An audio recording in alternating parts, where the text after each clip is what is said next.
What do you think it means to be a person? I don't know. Me either, really. Where does this go? No. Say scratch that again. Scratch that a fan.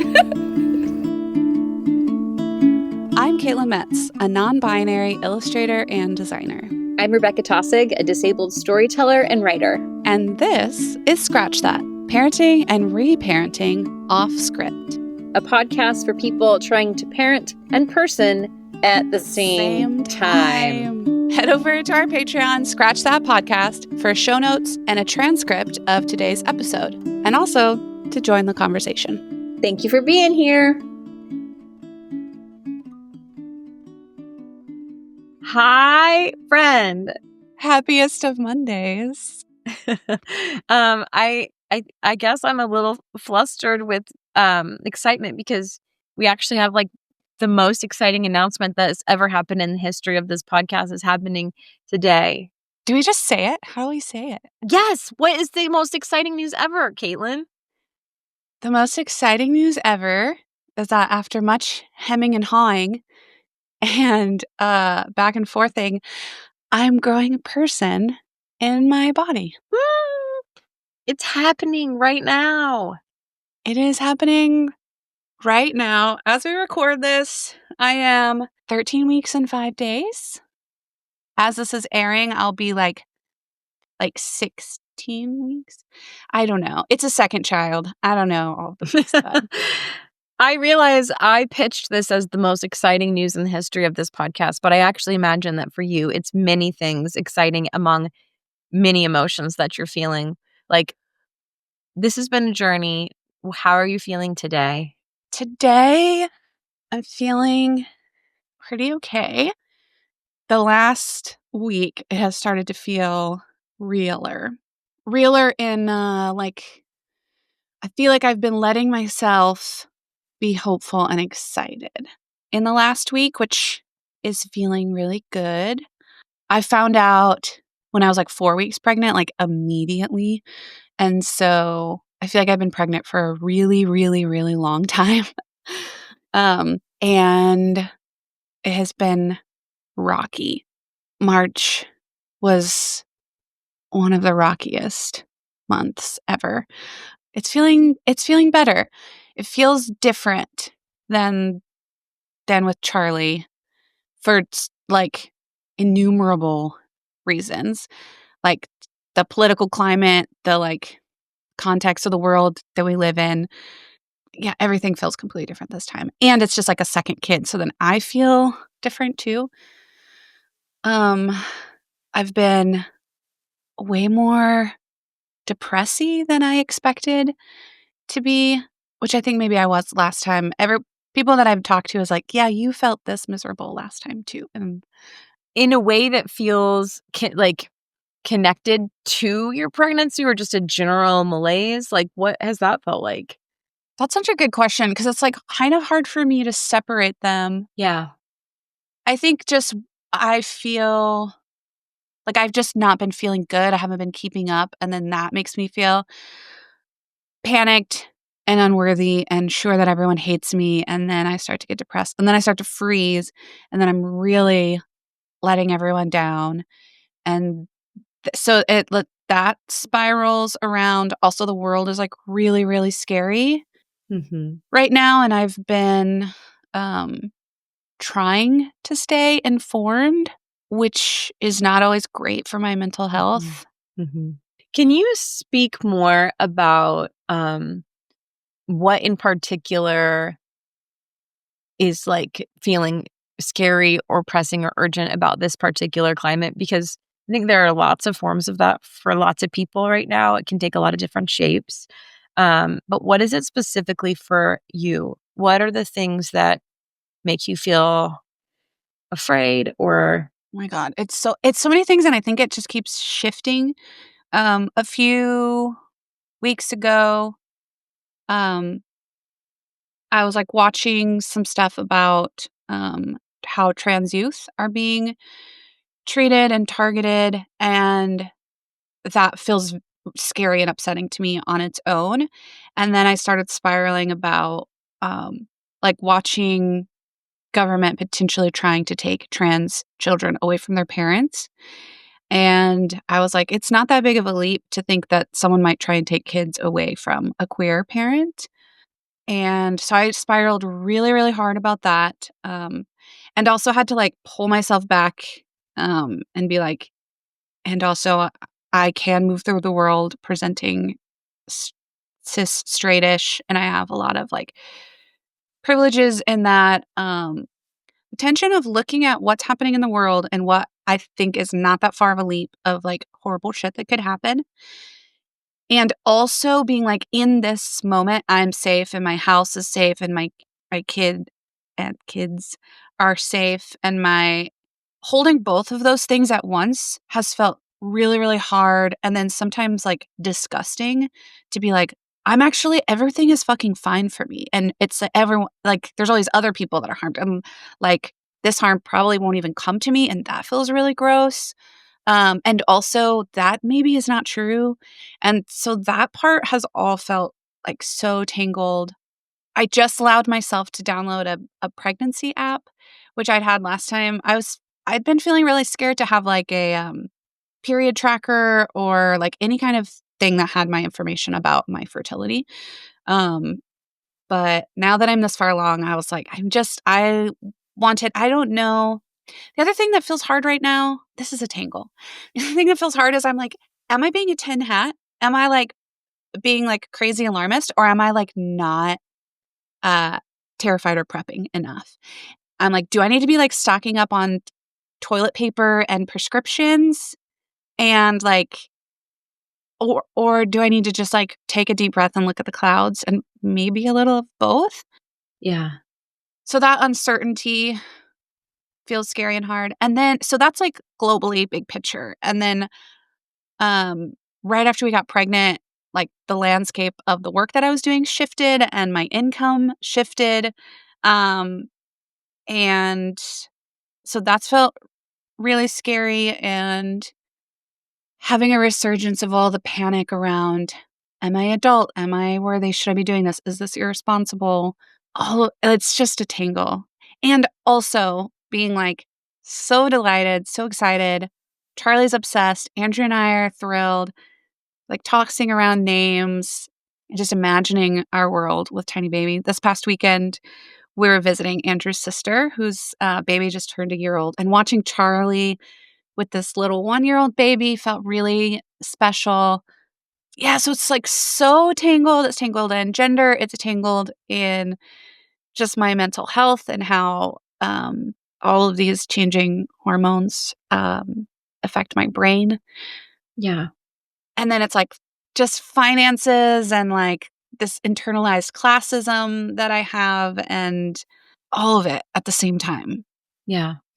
Oh my gosh, it makes so much sense that there would be like 6,000 layers of feelings that are all stacked on top of each other. 'Cause it's such a big life shift and there's so much mystery still behind it and we don't know about the future. And there's so much love, which means risk, like there's so much there. I think, sorry to like jump back a little bit, but thinking about just the particular set of concerns that you have given the world that we're in and the government that we have.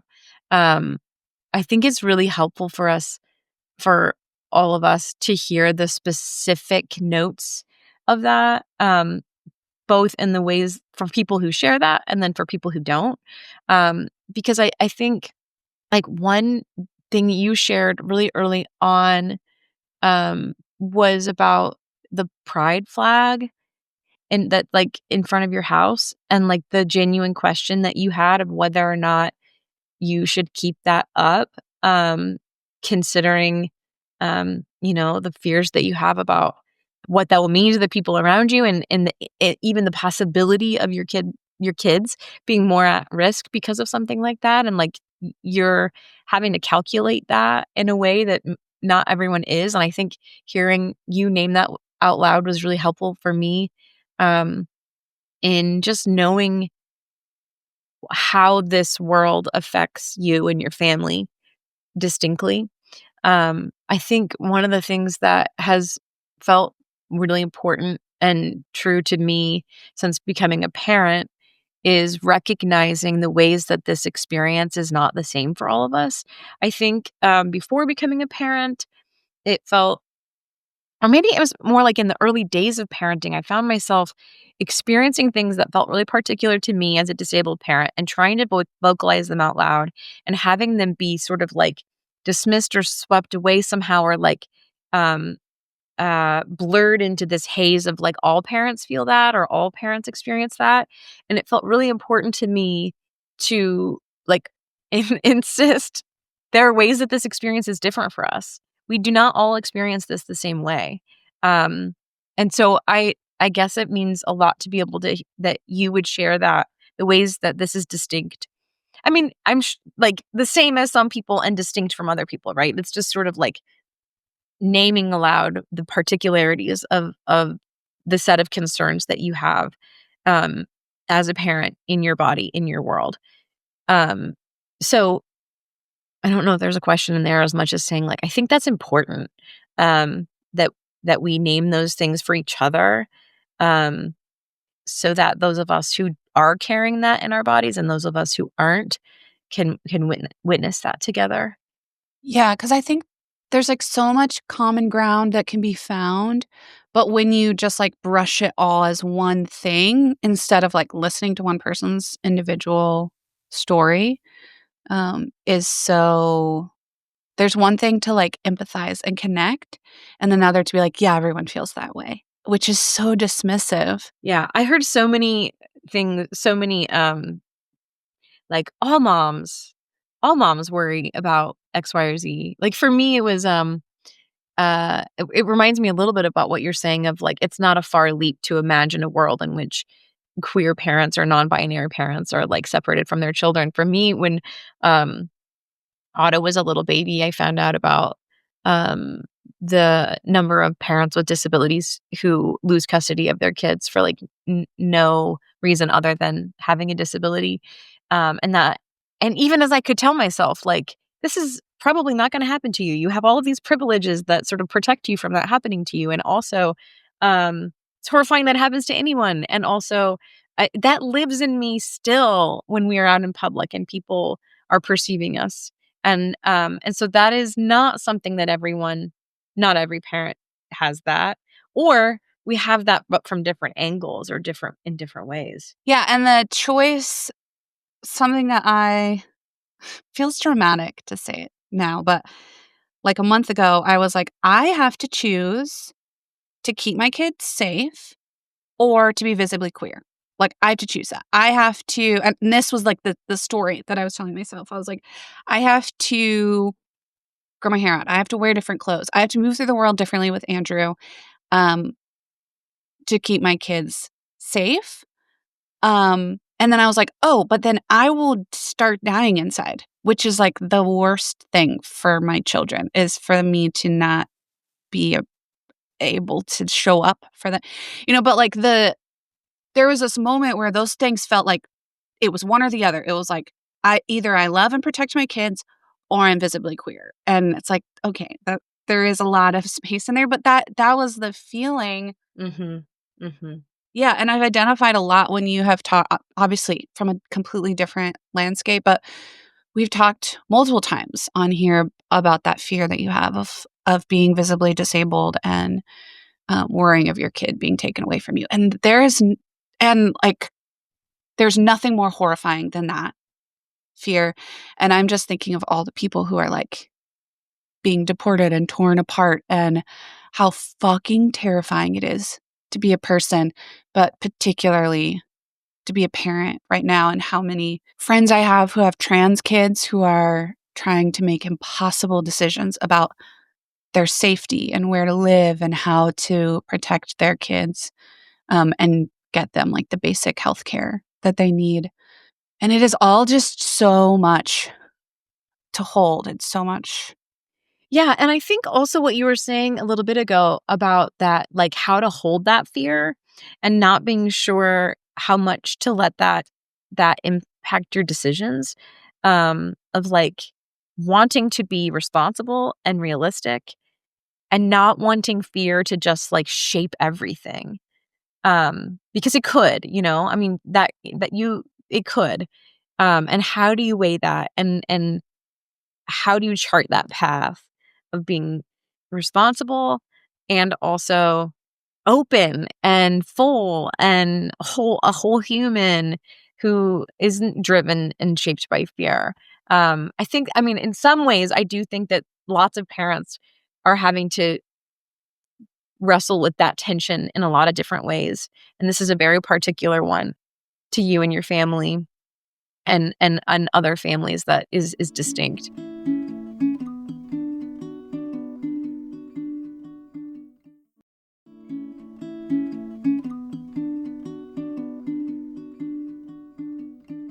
I am curious if you want to talk a little bit about how pregnancy, starting with Charlie, but maybe continuing in some version with this new little bean.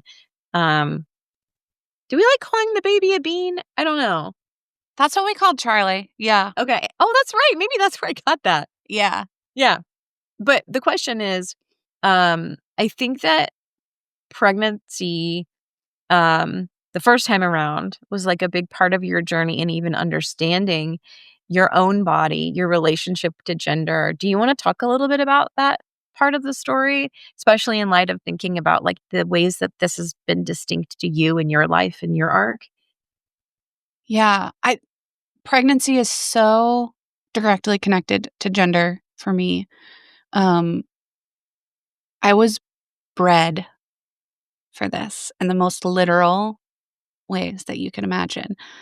I started caring for children at 7, 8, 9 at church. Had my first like babysitting job when I was like 9 or 10. Um, by the time I was like 12 or 14, I was nannying for a family with quintuplets. Um, I have been caregiving for children my entire life. And I have known that there was a very particular image of who I was supposed to get married and you're supposed to have children and lots of children and your body and everything is supposed to look a certain way.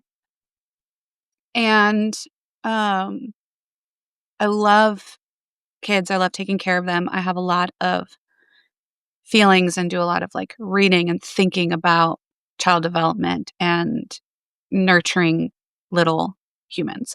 So that's a thing that I like distinctly love. And also, I did not want all of the things that I was told I was supposed to be. And for a really long time, I was like, I'm not going to have children. I will just like, I'll be the aunt. I will be the caregiver. And I was for a long time.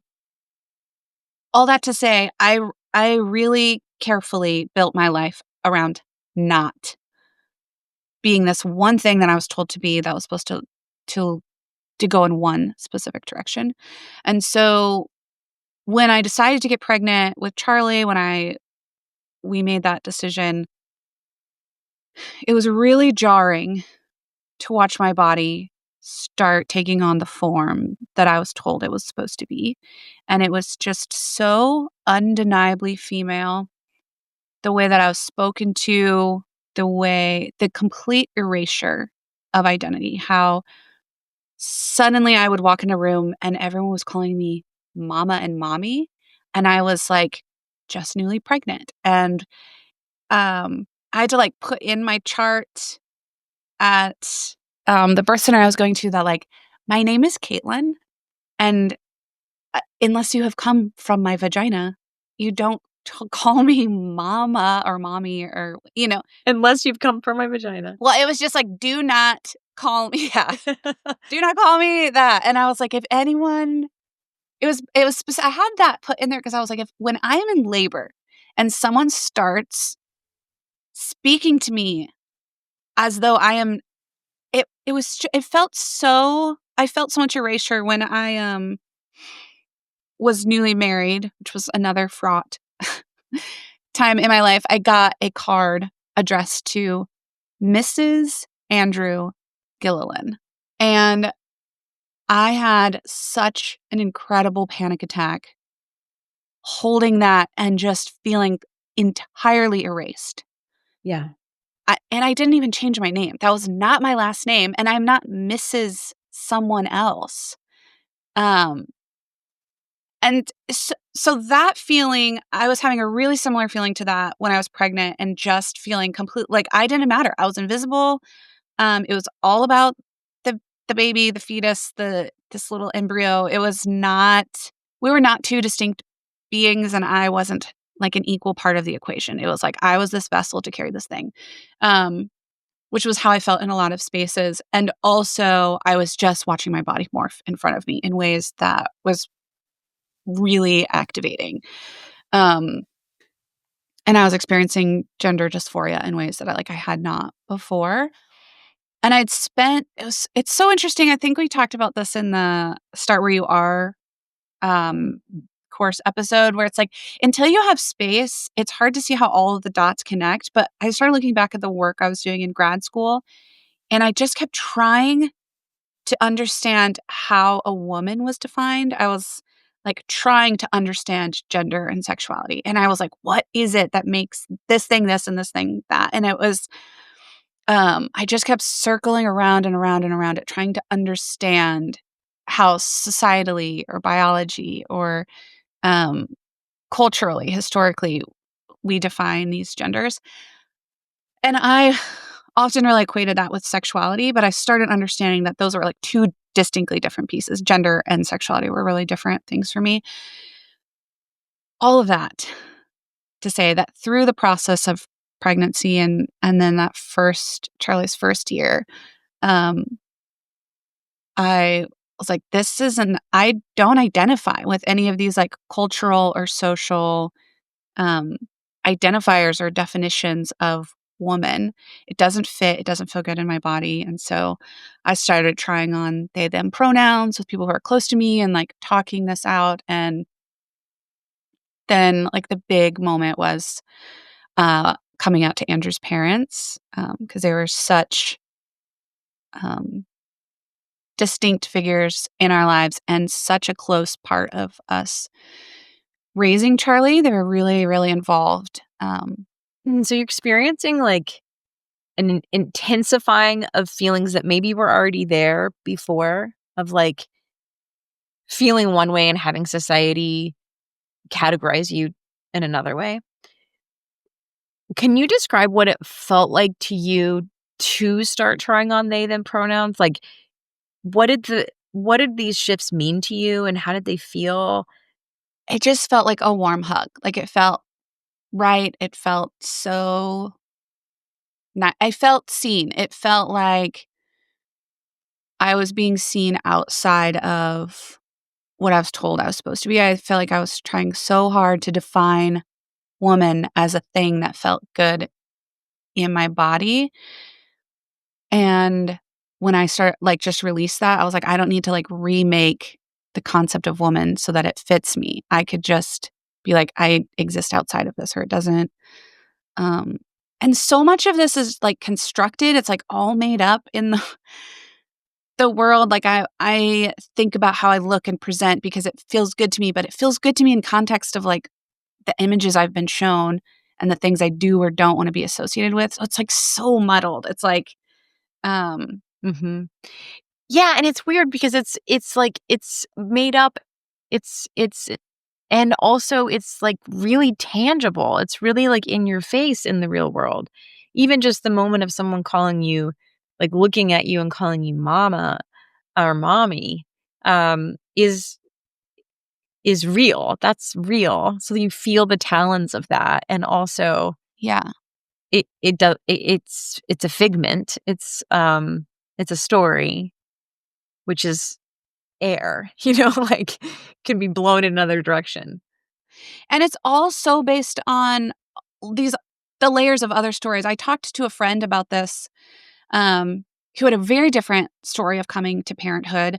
They ended up adopting, and the moment they like got I'm maybe botching the story. Also, she listens. Hi, Kelly. So this is the story as I remember it. It may not be accurate. But like when they were handed the like adoption papers or something was formalized, the person doing it called them mom and dad. And she was saying how affirming that felt to her.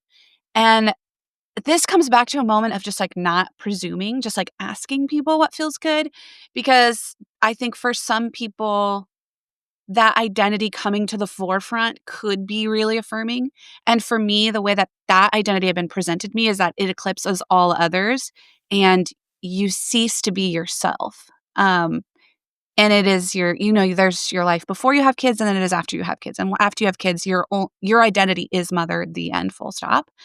And, um, and there's been a lot of, like, subjugation in that, and children being used as a way to control and, women, and to, like, make them more passive, and anyways, so I don't think that there's one way. I think it's so contextual, and it's so specific to each person, and I think this is why we just need to not assume, and we should ask more questions. Yeah.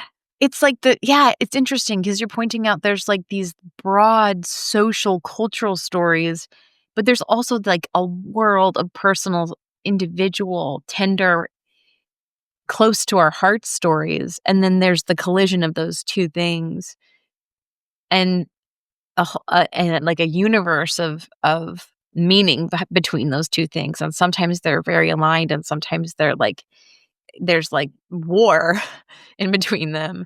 Um, and just that practice of like, this could mean anything to you. I mean, I'm even thinking about that with the way that I presented this episode of like the most exciting news, right? And that's a narrative. And that's like I mean, I think I know a little bit about your story with this and how it feels, but also it's like, it's, that's such a one note way of framing something. And just honoring the complexity that all of this is, for each family, each person. I've been thinking about that so much lately with even like um, asking people like, um, how did you decide to have another baby? It's like a very personal question to people. Or how did you decide to stop? It's a very personal question to people. There's so many societal expectations around that just that part of it, and personal stories within us. So um Well, this comes back to what I feel like you were saying in the beginning, is that, like, it feels like so much erasure to presume that because you're having an experience, everyone else had it, or just because someone has a similar experience that they're the same, and not listening to your distinct experience and letting that be true in its own thing. I think a lot of times we don't even realize that we have that as an option.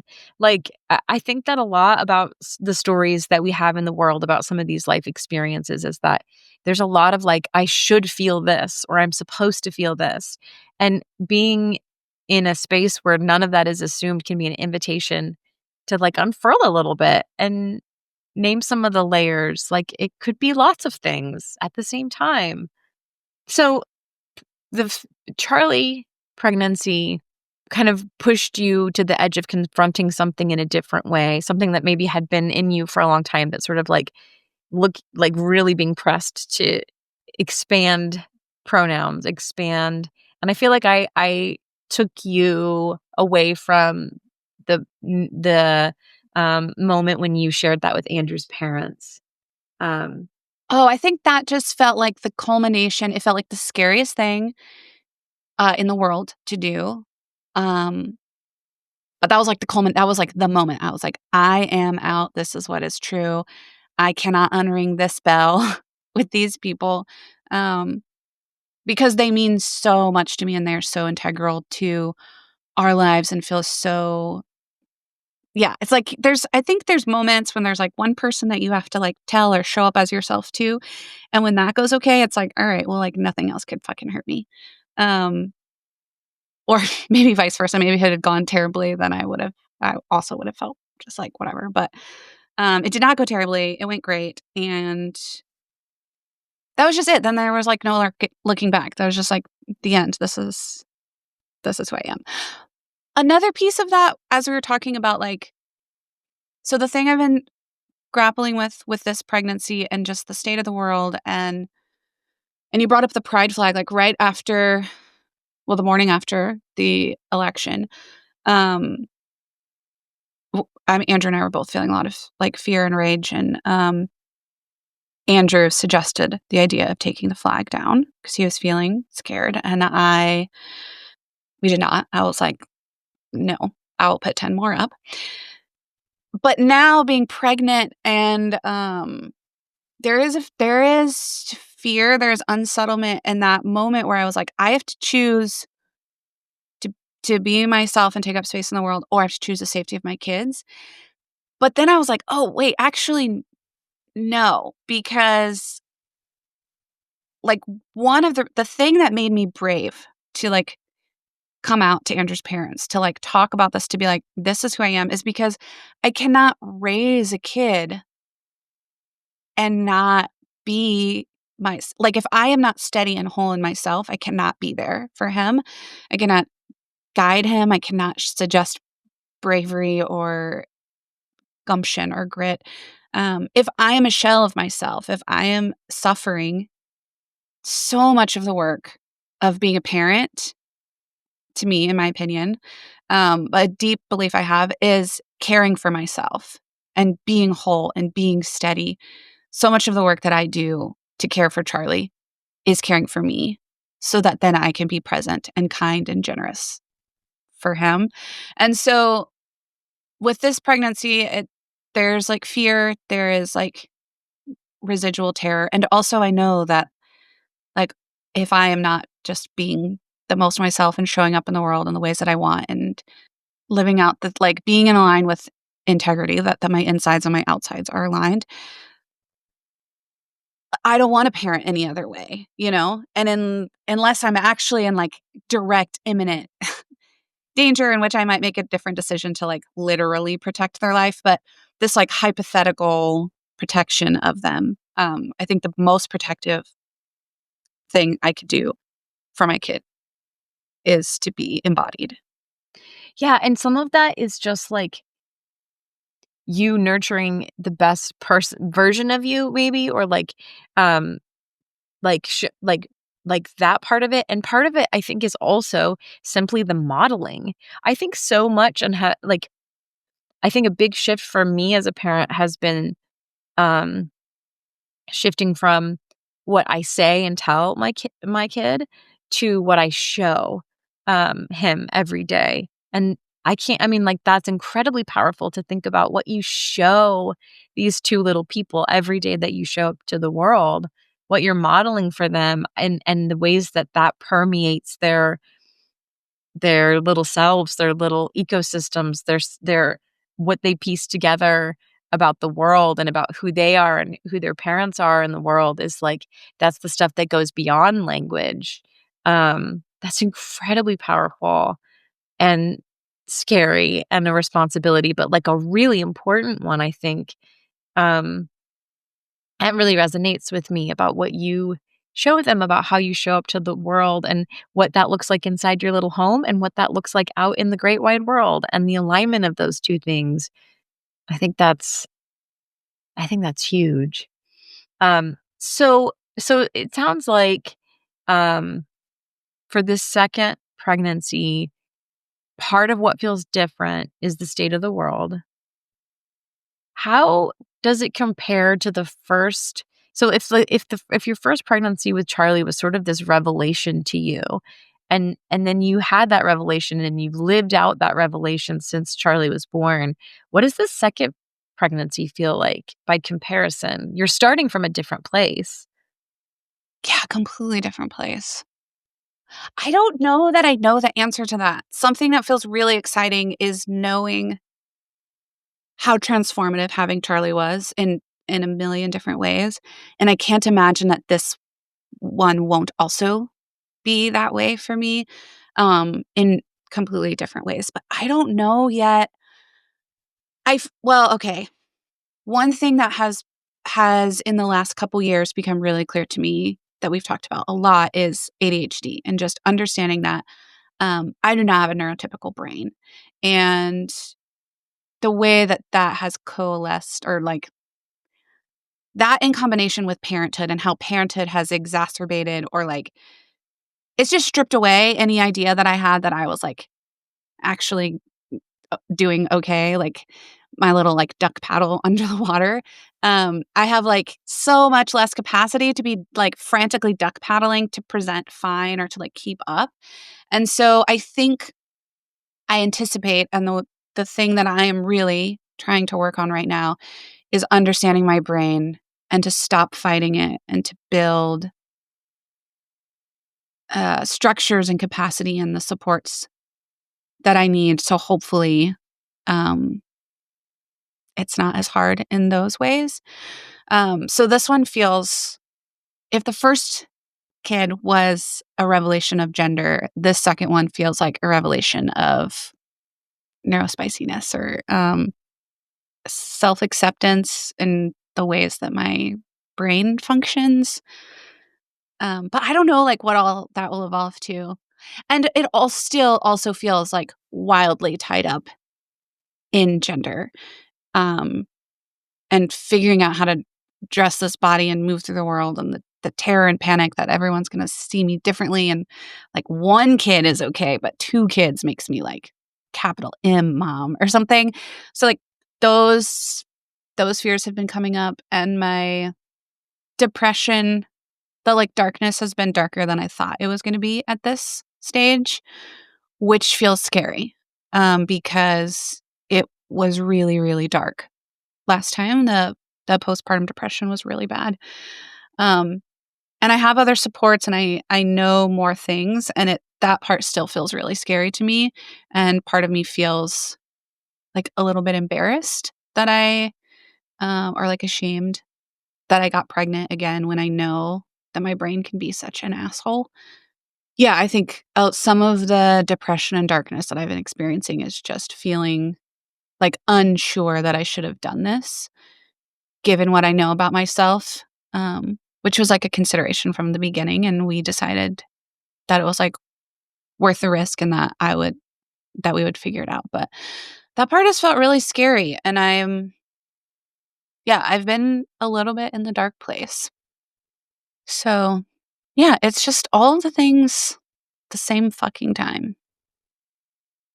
I am really interested in the not knowing, and I really resonate with what you said about the first time around being really, I don't remember the word you used, if it was transformative or like the revelation, like changing you in ways that maybe you didn't expect.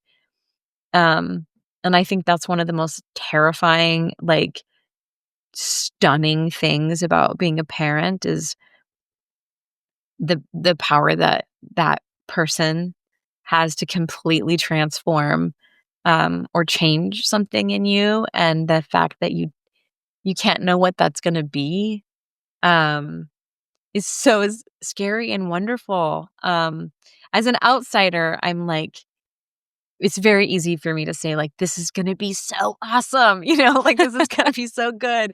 But what I don't have to calculate is like the hard of that too. I know that that can be hard as well, but I think it's when I look back and see the ways that auto has already changed me, it's all like some of the most awesome stuff that I've ever experienced in my life too. Awesome as in like, oh, what is this? um, yeah, and just like the wonder of a whole person that is going to be such an inextricable part of you, and to meet that person, just I'm just feeling that as a witness to it all. Just the immense wonder of that.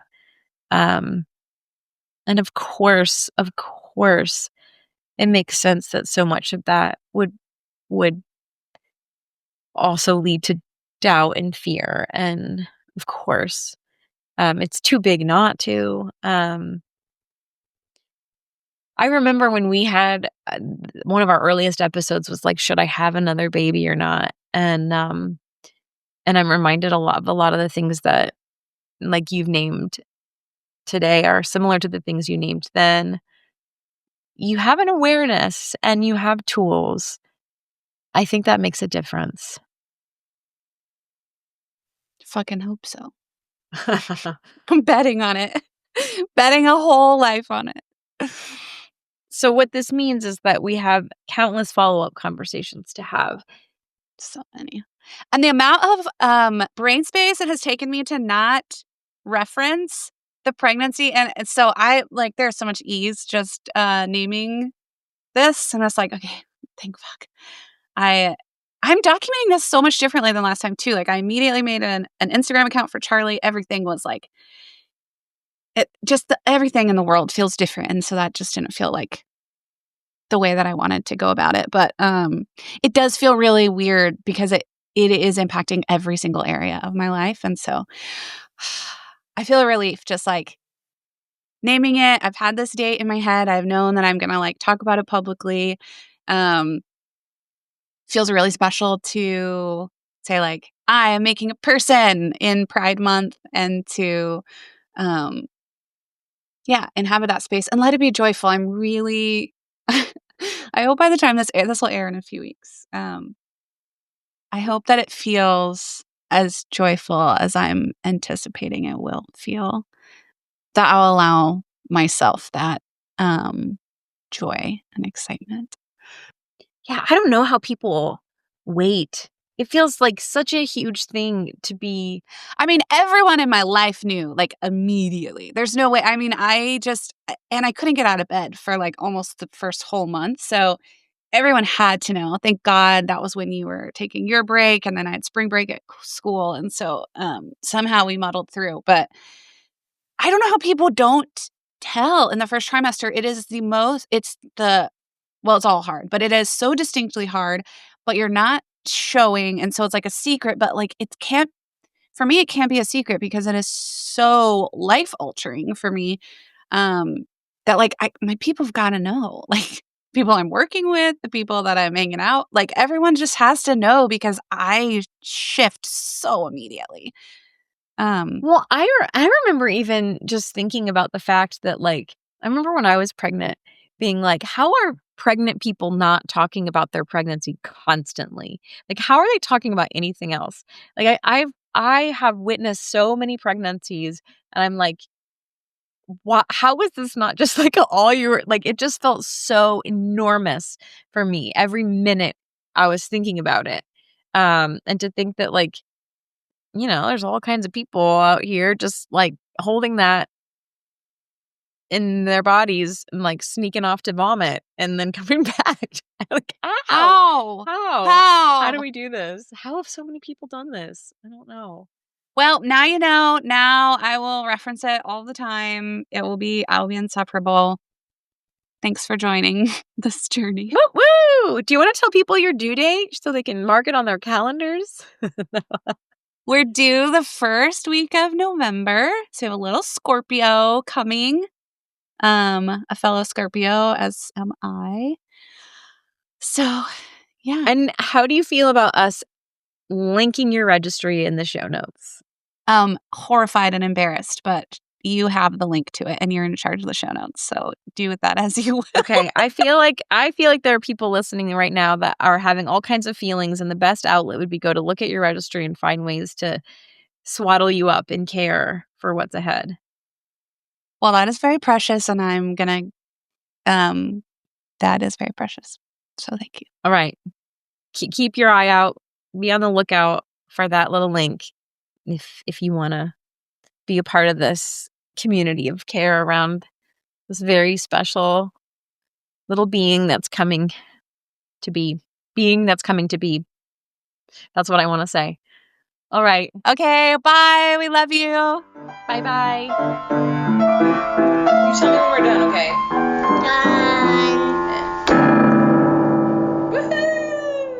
This podcast is edited and perfected by the most beautiful wizard and my favorite dude, Micah Jones. For all the show notes and a transcript of today's episode, check out our Patreon, Scratch That Podcast.